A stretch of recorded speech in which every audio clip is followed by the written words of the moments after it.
Now this has been sitting around the back. This was sitting around the back of my friend's shop for about 4 years.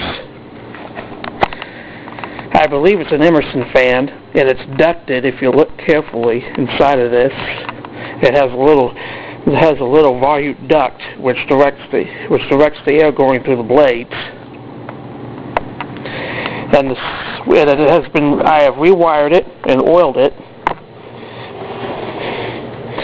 and it runs extremely well. Not bad for a fan that sat out 4 years.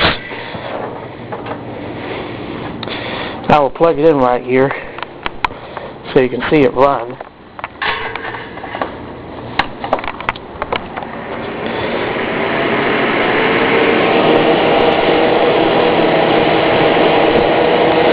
And most of the air from this fan, because of how it's designed, blows straight forward.